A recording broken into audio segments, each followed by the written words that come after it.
Hello बच्चों, एक बार फिर से स्वागत है आप सभी का अपने YouTube चैनल श्रेय गुरुकुल में। और आज बच्चों हम फिर से बात करने वाले हैं क्लास 12th के फिजिक्स के चैप्टर 8 धारा लूप पर बल युग्म आघूर्ण या चल कुंडलीय धारा मापी के बारे में। इस चैप्टर को हमने बच्चों लगभग पूरा पढ़ लिया था और बचा था हमारा एक लास्ट पॉइंट धारा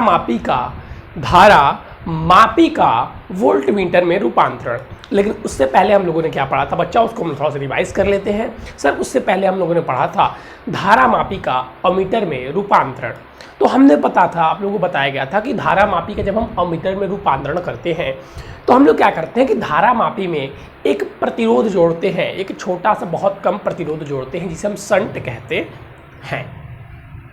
शंट को धारा मापी के साथ कैसे जोड़ा जाता है? तो सर शंट को धारा मापी के साथ समांतर क्रम में जोड़ा जाता है या समायोजित किया जाता है, तो उससे क्या बन जाता है? अमीटर। बहुत बढ़िया।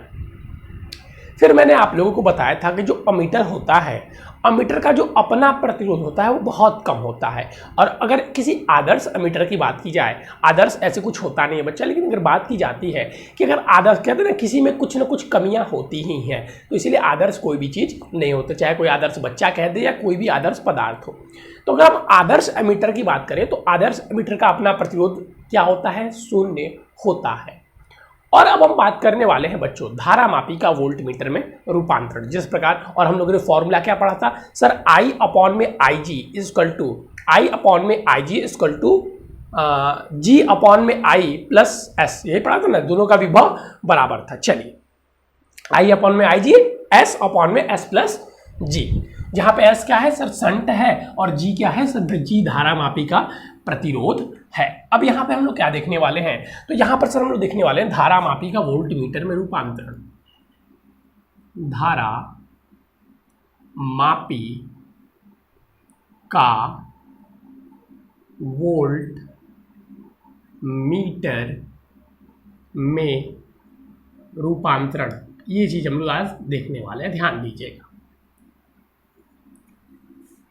अब सबसे पहले हम लोग को पता होना चाहिए कि वोल्ट मीटर क्या होता है। सर आपने तो बोल दिया वोल्ट मीटर, अच्छा मैंने मीटर अलग लिख दिया है, उसी में होगा। वोल्ट मीटर क्या होता है सर? आपने तो बोल दिया, लेकिन ये वोल्ट मीटर आखिरकार होता क्या है? तो हम लोग धारा मापी का वोल्ट मीटर में रूपांतरण कर रहे हैं, तो उससे पहले तो हम लोग को पता होना चाहिए कि वोल्ट मीटर क्या होता है। तो बच्चों वोल्ट मीटर एक ऐसा उपकरण है जो वैद्युत विभव को वोल्ट में नापता है।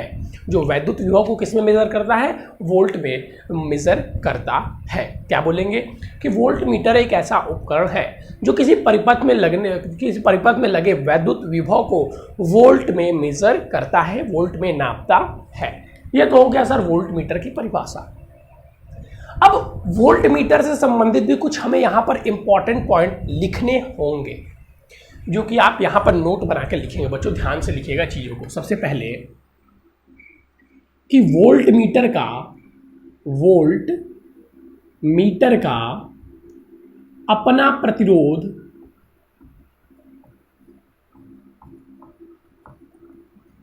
बहुत अधिक होता है।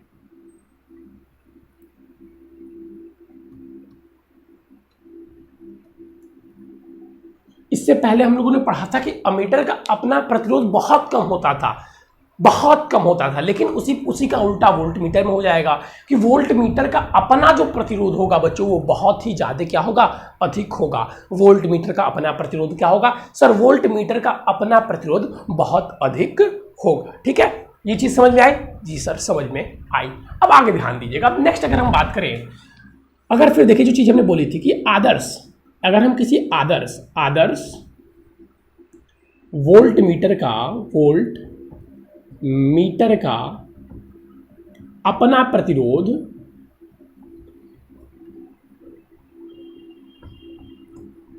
अनंत होता है। अनंत।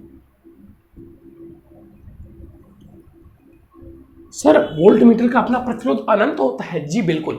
और अमीटर का एक आदर्श एमीटर का क्या होता था सर? आदर्श एमीटर का बात करें तो सर आदर्श एमीटर का 0 होता था। फिर मैंने मीटर को अलग दिया, ये आदत बन गई है।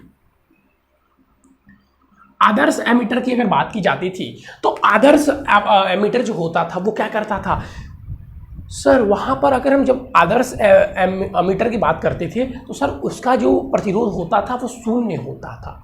लेकिन अगर वोल्ट मीटर की बात की जाए तो वोल्ट मीटर का, आदर्श वोल्ट मीटर का अपना प्रतिरोध अनंत होता है। और किसी भी अगर वोल्ट मीटर की बात की जाए तो किसी भी वोल्ट मीटर का प्रतिरोध क्या होता है, बहुत ही अधिक होता है। इस दोनों पॉइंट से बच्चों बहुत ज़्यादा क्वेश्चन पूछे जाते हैं, बहुविकल्पीय में ध्यान रखिएगा। तो इसीलिए मैं सबसे पहले इसके बारे में स्टार बनाकर यही चीज़ें लिखवा रहा हूँ। पहले ये नहीं बता रहा हूँ धारा मापी का कैसे रूपांतरण करेंगे, पहले जो क्वेश्चन वोल्ट मीटर से पूछा जाता है वो सारी चीज़ें आपको मैं यहाँ पर बता रहा हूँ। तो चीज़ों को ध्यान से समझिए बच्चों और उसको कॉपी में नोट करिए ताकि आपको रिवाइज करने में ईजी हो। दूसरा लिखेंगे बच्चों कि हम वोल्ट मीटर को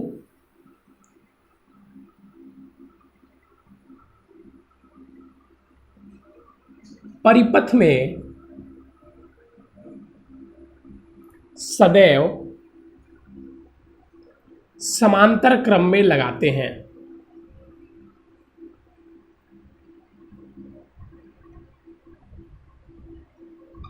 याद रखिएगा। अमीटर को कैसे सर हम जोड़ रहे थे, अमीटर को हम किसी भी वैद्युत परिपथ में अमीटर लगा रहे थे तो अमीटर को श्रेणी क्रम में लगा रहे थे, लेकिन वोल्ट मीटर को किसी भी परिपथ में हम कैसे जोड़ेंगे, समांतर क्रम में जोड़ेंगे, न कि श्रेणी क्रम में। अमीटर को श्रेणी क्रम में और वोल्ट मीटर को समांतर क्रम में। तो ये 3 पॉइंट जो थे वो अभी हमें जानने थे किसके बारे में, वो जानने थे हमें अमीटर के बारे में, वो जानने थे हम वोल्ट मीटर के बारे में। तो ये तीनों पॉइंट वोल्ट मीटर के दृष्टिकोण से बहुत ही ज़्यादा इंपॉर्टेंट है बच्चों, और बहुत बार ये पूछा गया है, बहुत बार ये क्या हुआ है, बहुत बार ये पूछा गया है। अब देखिए हमें क्या करना है, जैसे मान लीजिए हम वोल्ट मीटर का उपयोग कैसे करेंगे, कब करेंगे, अब चीज़ों को ध्यान से देखिएगा और समझिएगा। हमारे पास क्या है सर, हमारे पास ये एक परिपथ है,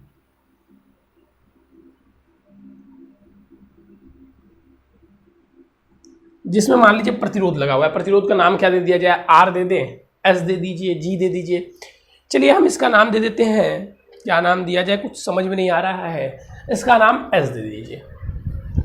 सर एस दे दें, लेकिन वहाँ पे संट का एस था, यहाँ पे चलिए आप इसको पी दे दीजिए। प्रतिरोध पी ओम है, इसका मतलब होता है। अब हम इस प्रतिरोध मान लीजिए ये बिंदु ए है और ये बी है।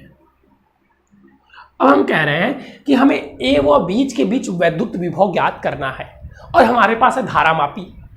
तो हम धारा मापी को पहले एमीटर में बदलेंगे, और धारा मापी को एमीटर में बदलने के लिए क्या करते हैं, ये तो सर आपने अभी बताया ही नहीं, डायरेक्ट आप बताने लगे। तो धारा मापी को एमीटर में बदलने के लिए बच्चों हम लिख लीजिएगा, ये भी पॉइंट बना के लिख लीजिए, यहाँ पे लिख देता हूँ, यहाँ पे लिख लीजिएगा। कहाँ पे लिखूँ, ये सबसे इंपॉर्टेंट पॉइंट था, इसको मैंने लिखवाया ही नहीं, ठीक है। यहाँ पे तो मान लीजिए फिगर बना दिया, यहाँ पे लिख लीजिए। इसको ऊपर वाला इरेज कर दे रहा हूँ, ठीक है, ऊपर वाली चीज़ें को इरेज कर दे रहा हूँ क्योंकि ये तो आप लोगों ने लिख ही लिया हो।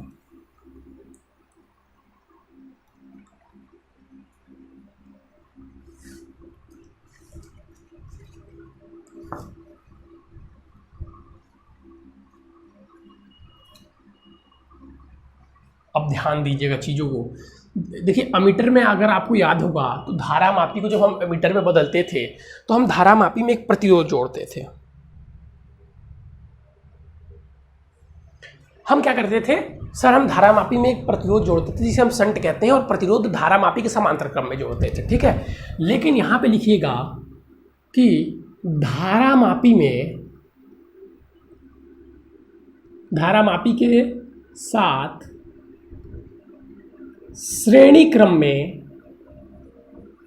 धारा मापी को वोल्ट मीटर में, सॉरी गलत लिख दिया, बढ़िया से लिखा जाए ना, धारा मापी को वोल्ट मीटर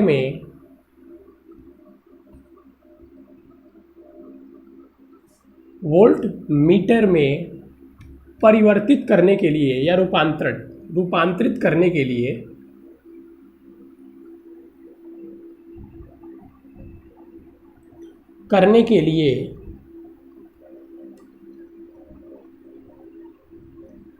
हम धारा मापी में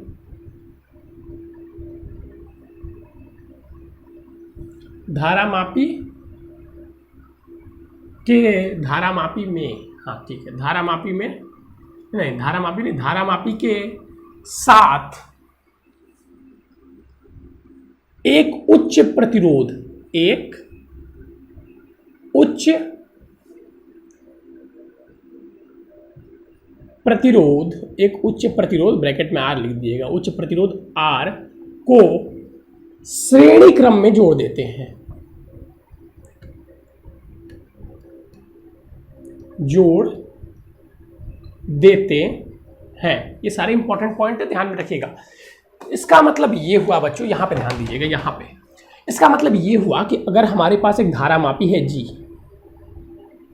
ठीक है, इसका प्रतिरोध क्या है, जी है, इसे हमें परिवर्तित करना है किसमें सर, इसे हमें परिवर्तित करना है वोल्ट मीटर में। तो हम क्या करेंगे, इसमें श्रेणी क्रम में एक प्रतिरोध, उच्च प्रतिरोध आर जोड़ देंगे। आर क्या है, उच्च प्रतिरोध है। तो ये क्या बन गया, वोल्ट मीटर बन जाएगा। क्या बन जाएगा, वोल्ट मीटर बन जाएगा। अब फिर क्योंकि हम लोग साइंस के स्टूडेंट हैं तो प्रश्न आता है, सर ये उच्च प्रतिरोध कितना होना चाहिए, अमाउंट क्या है, कितना जोड़ दे, कुछ भी जोड़ दे। जैसा कि हम लोगों ने अमीटर में निकाला था, जो बहुत छोटा प्रतिरोध संट था जिसे जोड़ते थे, उसका अमाउंट निकाला था, इतना संट होना चाहिए। तो अब आपसे कोई पूछे कितना उच्च प्रतिरोध जोड़े, तब हम उसको निकालेंगे। तो देखिए उसके लिए हम ये चीज़ करेंगे, हमारे पास एक प्रतिरोध P था, तो हम यहाँ पे कह रहे हैं कि हमसे कह रहा है कि बिंदु A और B के बीच क्या निकालना है, हमें वोल्ट मीटर मतलब विभवांतर निकालना है। तो हम लोग कैसे निकालेंगे, विभवांतर वोल्ट में निकालना है। तो हम विभवांतर वोल्ट में निकालने के लिए वोल्ट मीटर का उपयोग करेंगे। और वोल्ट मीटर को परिपथ में किस प्रकार जोड़ते हैं, अभी लिखवाया था सर जी, समांतर क्रम में। तो हम क्या करेंगे कि हम बिंदु A व B के बीच, बिंदु A व B के बीच ये अपना वोल्ट मीटर जोड़ देंगे। जोड़ दीजिए सर, ये समांतर क्रम में जुटेगा बिल्कुल। तो ये हो गया हमारा G, और फिर उसके साथ ये हमारा लगा हुआ प्रतिरोध R, और इसको हमने ऐसे जोड़ दिया, यहाँ पे बिंदु B कर दीजिए। ठीक है, ये हमारा प्रतिरोध क्या था, R था। अब हमें यहाँ पे ज्ञात क्या करना है, R ज्ञात करना है। तो समझ जाइए कि अगर यहाँ से धारा आ रही है तो धारा दो भागों में बढ़ जाएगी। इधर धारा मान लीजिए IG जाएगी, इधर धारा क्या जाएगी, ध्यान से चीज़ों को, कॉन्सेप्ट को समझिए। इधर धारा IG जाएगी। अब मान लीजिए कि ये जो हमारा वोल्ट मीटर है ये V विभव मेजर करता है। कितना, इसके बीच का जो विभव है वो क्या है, V है। जो बैटरी हमारा लगा हुआ था उसका जो विभव क्या है, V है। तो हमें ये R प्रतिरोध ज्ञात करना है। तो देखिए इस R प्रतिरोध को हम लोग कैसे ज्ञात करेंगे। अब दो बिंदुओं के बीच हम लोगों ने कॉन्सेप्ट पढ़ा था कि दो बिंदुओं के बीच विभव क्या होता है। सर दो बिंदुओं के बीच विभव सदैव समान होता है। तो यहाँ पे अगर हम लिखना चाहें, अगर देखिएगा बच्चों, अगर यहाँ पे हम लिखें कि V इक्वल टू इसमें धारा क्या जा रही है sir, IG plus R plus G, ये कैसे हो गया सर, ध्यान दीजिएगा, प्लस R प्लस G, ये कैसे हो गया सर। हम क्या पढ़ते हैं, V इक्वल टू क्या होता है, ओम के नियम sir, V equal to IR। तो इस परिपथ में I धारा क्या थी सर जी, IG, और R क्या था, G प्लस R। दोनों किसमें है, श्रेणी क्रम में है। तो श्रेणी क्रम में क्या होता है, R equal to R1 plus R2। तो हमने दोनों प्रतिरोध को जोड़ दिया, तो ये हमारा तुल्य प्रतिरोध। तो धारा गुणे तुल्य प्रतिरोध क्या बन जाएगा, विभव, और दोनों बिंदुओं के बीच विभव समान होता है। तो इसकी सहायता से हम यहाँ पे R निकाल लेंगे। तो हमें R निकालना था, तो I को नीचे भेज दीजिए। तो सर जी V अपॉन में IG इक्वल टू में R प्लस G, और फिर अगर यहाँ से हम R निकालें तो क्या आ जाएगा सर, R इक्वल टू में V अपॉन में IG माइनस में G। तो ये हमारे पास किसकी वैल्यू आ गई बच्चों, ये हमारे पास सर वैल्यू आ गई उस प्रतिरोध की वैल्यू आ गई जो कि हम सर धारा मापी में जोड़ते हैं श्रेणी क्रम में, इसे वोल्ट मीटर में परिवर्तित करने के लिए। इसे किस में परिवर्तित करने के लिए सर, इसे वोल्ट मीटर में परिवर्तित करने के लिए। ठीक है बच्चों, ठीक है सर, इतना समझ में आया जी सर, बिल्कुल। यहाँ तक कोई डाउट है, नहीं सर यहाँ तक कोई डाउट नहीं है। तो बच्चों इसी के साथ अगर कहा जाए तो आपका ये डाउट भी समाप्त हो गया और आपका ये चैप्टर भी समाप्त हो गया। आपने पहला वीडियो देखा होगा तो आपको ये चैप्टर समझ में आया होगा। यही 2 पॉइंट हैं इसके, इस चैप्टर को जो सबसे ज़्यादा इस चैप्टर से पूछे जाते हैं, तो कुछ नहीं पूछा जाता है वास्तविकता से बताऊं तो इस चैप्टर से पूछे जाने वाले सबसे ज़्यादा है वो वोल्ट मीटर का धारा मापी में रूपांतरण, और धारा मापी का अमीटर में रूपांतरण, और धारा मापी का वोल्ट मीटर में रूपांतरण। और सारे फॉर्मूले तो आप देख रहे होंगे कि वैद्युत विभव की तरह ही है, पहले चैप्टर कूलाम के नियम की तरह। ठीक है, कॉन्सेप्ट समझ में आया, चैप्टर समझ में आया। आप जल्दी बच्चों हम लोग इसका न्यूमेरिकल भी करेंगे। चलिए बच्चों आज के लिए बस इतना है। फिर मिलेंगे बच्चों नए और इम्पॉर्टेंट टॉपिक के साथ। लेकिन उससे पहले इतना कहना चाहूँगा बच्चों कि जो भी बच्चे अभी तक भी सीरियस नहीं हुए हैं वो सीरियस हो जाए, वरना फिर बाद में उन्हें पछताना पड़ेगा। समय कटता जा रहा है, भाग 1 का आज 8वां चैप्टर भी खत्म हो गया और मैं कह रहा हूँ बच्चों कि भाग 1 जहाँ खत्म हुआ, भाग 2 खत्म होने समय नहीं लगता है, वो कब खत्म हो जाता है पता भी नहीं चलता है। और इसके इतना मुश्किल भी नहीं है भाग 2, भाग 2 बहुत आसान है इसके मुकाबले। तो चलिए बच्चों आज के लिए बस इतना ही, फिर मिलेंगे नए और इम्पोर्टेंट टॉपिक के साथ। लेकिन उससे पहले अगर आप नए बच्चे हैं जो इस वीडियो को पहली बार देख रहे हैं तो मैं बताना चाहूँगा कि हमारे इस चैनल पर यूपी बोर्ड क्लास 10th और 12th हिंदी मीडियम में बच्चों की तैयारी बिल्कुल फ्री में कराई जाती है। तो अगर आप भी करना चाहते हैं तो आपको सबसे पहले चैनल को सब्सक्राइब करना होगा और वीडियो के डिस्क्रिप्शन में एक व्हाट्सअप नंबर दिया होगा, उससे आप ग्रुप में जुड़ जाइए। चलिए बच्चों आज के लिए बस इतना ही, thank you, have a nice day. फिर मिलेंगे नए और इम्पॉर्टेंट टॉपिक के साथ।